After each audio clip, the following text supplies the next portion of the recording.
নমস্কার সকলকে। কেমন আছেন সবাই? আশা করি সবাই খুব ভালো আছেন, সুস্থ আছেন। আর আমরাও খুব ভালো আছি। আর যে আলোচনাটা আজকে আমরা করব সেটা হলো বার্মিংহাম থাকতে গেলে আমাদের কত কি খরচা পড়ে। আ তো তো আমরা যারা বাইরে থাকি বা যারা প্রবাসী বাঙালি আছে তাদের কাছে এই কোয়েশ্চেনটা খুব কমন থাকে যে ওখানে থাকতে গেলে পার্টিকুলার কোনো জায়গায় কত কি খরচা পড়ে। তো আমরা থাকি বার্মিংহামে। এর আগের একটা ভ্লগে আপনাদেরকে বলেছিলাম হাসব্যান্ডের কর্মসূত্রে আমরা এখন বার্মিংহাম আছি। তো এই বার্মিংহামে থাকতে গেলে মোটামুটি কত কি খরচা পড়ে সেটাই আজকে আপনাদের সাথে শেয়ার করে নেব। তো তো অ্যাকচুয়াল আলোচনায় যাওয়ার আগে কিছু ইনফরমেশন আপনাদের দিয়ে দিই। ইউকে বা ইউনাইটেড কিংডম এটা ৪ টে কান্ট্রি নিয়ে তৈরি। ৪ টে কান্ট্রির নাম হলো England, Wales, Scotland and Northern Ireland.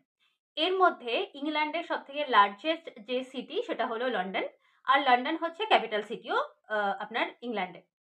তো আর বার্মিংহামে আমরা থাকি। তো বার্মিংহাম হচ্ছে সেকেন্ড লার্জেস্ট সিটি। আর এই লন্ডন থেকে বার্মিংহামের ডিসটেন্স মোটামুটি ওই ১.৫ থেকে ২ ঘন্টার মতো। আপনি কোন ট্রান্সপোর্ট ব্যবহার করছেন সেটার উপর এটা ডিপেন্ড করে।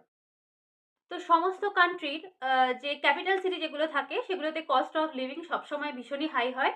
তো এখানেও তাই লন্ডনের কস্ট অফ লিভিং অনেকটাই বেশি। আ বার্মিংহামের থেকে কতটা বেশি সেটাও আমি আপনাদেরকে সাথে আলোচনা করছি। বার্মিংহামের থেকে লন্ডনের মোটামুটি 10-20% মতো আপনার কস্ট অফ লিভিংটা বেশি থাকে। ইউকের যেকোনো জায়গায় থাকতে গেলে সবথেকে বেশি বা বড় অঙ্কের যে টাকাটা যায় সেটা হলো রেন্টের জন্য। সে আপনি রেন্টে থাকুন বা নতুন যদি কোনো বাড়ি কিনতে চান সেক্ষেত্রে যে মর্টগেজ যে রেটটা সেটাও কিন্তু প্রচুর হাই হয়। তো আমরা থাকি রেন্টে। আমি সেই অ্যাকর্ডিংই আপনাদের সাথে সেটা শেয়ার করে নিচ্ছি। তো রেন্ট প্রধানত ডিপেন্ড করে ২-৩ টে বিষয়ের ওপর। সেগুলো কি, কি? না হচ্ছে আমরা কোন লোকেশনে আছি সেটার উপর ডিপেন্ড করছে। কি, কি ফেসিলিটিস আমরা পাচ্ছি সেটার উপর ডিপেন্ড করছে। আর কতগুলো আ রুমের আমরা মা ফ্ল্যাটটা পারচেজ করছি বা রেন্টে নিচ্ছি। সেটা আপনার 1 বেডরুম বা 2 বেডরুম বা 3 বেডরুমের হতে পারে। তাহলে এটা অবভিয়াসলি যে 3 বেডরুমের যে রেন্ট সেটা অনেকটা বেশি হবে 1 বেডরুমের থেকে। তো আমরা এখন যেটাতে আছি সেটা হচ্ছে একটা 2 বেডরুম ফ্ল্যাট। আর এটার জন্য আমাদের যে লোকেশনে আমরা এটাতে আছি সেটা কিন্তু একদম বার্মিংহাম সিটি সেন্টারের ভীষণই কাছে। তো আর জোন কিন্তু B1। তো সেই জন্য কি হয়, এইটার দামটা কিন্তু অনেকটাই বেশি। তো মোটামুটি কত কি খরচা হয় সেটাও আপনাদের সাথে আমি শেয়ার করব। এরপর সবথেকে বেশি টাকা এরপর যে খাতে যায় সেটা হলো কাউন্সিল ট্যাক্স। একদম সোজা ভাষায় বলতে গেলে কাউন্সিল ট্যাক্স ব্যাপারটা কি? না, গভর্নমেন্ট আপনাকে যে ফেসিলিটিস গুলো প্রোভাইড করছে সেইগুলোর জন্য আপনাকে গভর্নমেন্টকে কিছু টাকা দিতে হবে। তো এই ফেসিলিটিস গুলোর মধ্যে কি, কি পড়ছে? যেরকম ধরুন গার্বেজ কালেকশন, তারপর হলো স্ট্রিট যে ক্লিনিং সেই ব্যাপারটা, তারপর হচ্ছে স্ট্রিট লাইটের মেইনটেন্যান্স, তারপর সমস্ত রকম পার্ক বা NHS কি, কি ফেসিলিটিস আছে, তারপরে ধরুন সমস্ত স্কুল, কলেজ কোথায় কিরকম কি আছে, সেই ফেসিলিটিস গুলো যেখানে বেশি সেই অনুযায়ী কিন্তু কাউন্সিল ট্যাক্সের রেটটাও কিন্তু অনেকটা বেশি হয়। তো এই কাউন্সিল ট্যাক্সকে আবার এখানে কতগুলো ভাগে ভাগ করা যায়, মানে কতগুলো জোনে ডিভাইড করা হয়। A to H এইভাবে ডিভাইড করা হয়। তো H হচ্ছে এখান থেকে সবথেকে হাইয়েস্ট পেইং কাউন্সিল ট্যাক্সের মধ্যে পড়ে। আর সবথেকে লোয়েস্ট হচ্ছে A। জেনারেলি A থেকে D এই অবধি কিন্তু মোটামুটি যে পাবলিক যে প্রপার্টি গুলো আছে সেইগুলোর জন্য অ্যাপ্লিকেবল A to D এই জোনটা।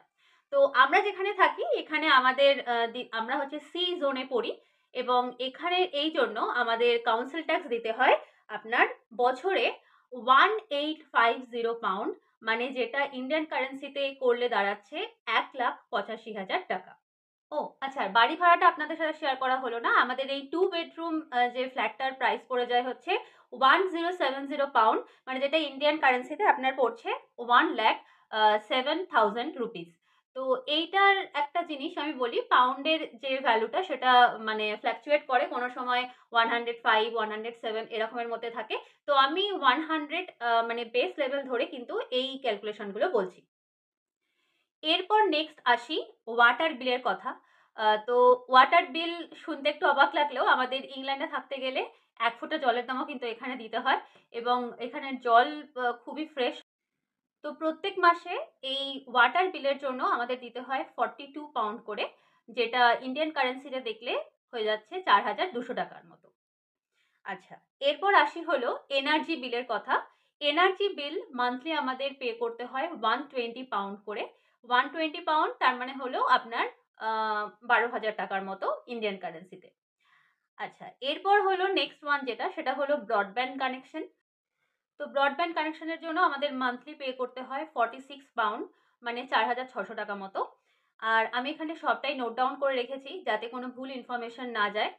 এরপর লাস্ট ওয়ান হচ্ছে, সেটা হচ্ছে টিভি লাইসেন্স বা এখানে স্ট্রিমিং এর জন্য আমাদের কিন্তু পেমেন্ট করতে হয় আলাদা করে। সেটা হচ্ছে 28 পাউন্ড, মানে 2,800 টাকার মতো ইন্ডিয়ান কারেন্সিতে। তো আচ্ছা, কাউন্সিল ট্যাক্স যেটা আপনাদের সাথে শেয়ার করেছিলাম 1850, ওটা কিন্তু ইয়ারে ছিল। তো আমি যদি ওটাকে 12 দিয়ে ডিভাইড করে দিই তাহলে পার মান্থ বেরিয়ে যাচ্ছে মোটামুটি ওই 154 পয়েন্ট সামথিং, মানে ওই 155 মতো আমি ধরেছি। তো এই টোটাল যদি করা হয় 1070 ফর রেন্ট, 155 পাউন্ড, তারপর হলো 42 পাউন্ড, 120 পাউন্ড, 46 অ্যান্ড 28, তাহলে টোটাল আমাদের খরচা পড়ে যাচ্ছে 1 মাসের জন্য 1461 পাউন্ড, মানে যেটা ইন্ডিয়ান কারেন্সিতে 1,46,000 টাকা। তো আমি এই আলোচনাটা করলাম কিন্তু পুরোটাই খাওয়া-দাওয়া ছাড়া। এরপর কিন্তু এক্সট্রা অন্যান্য যে জিনিসপত্র সেগুলো আছে, গ্রোসারির জিনিসপত্র আছে, খাওয়া-দাওয়ার ব্যাপার আছে। তো সেইগুলো ছাড়া কিন্তু আমি এটা বললাম। তাহলে বুঝতেই পারছেন এখানে কস্ট অফ লিভিং কতটা হাই। তো আজ ভিডিওটা আমি এখানেই শেষ করছি। দেখা হচ্ছে একটি পরের ভিডিও।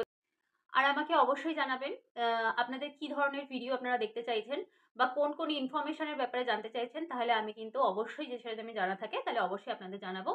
তো সবাই ভালো থাকবেন, সুস্থ থাকবেন। নমস্কার।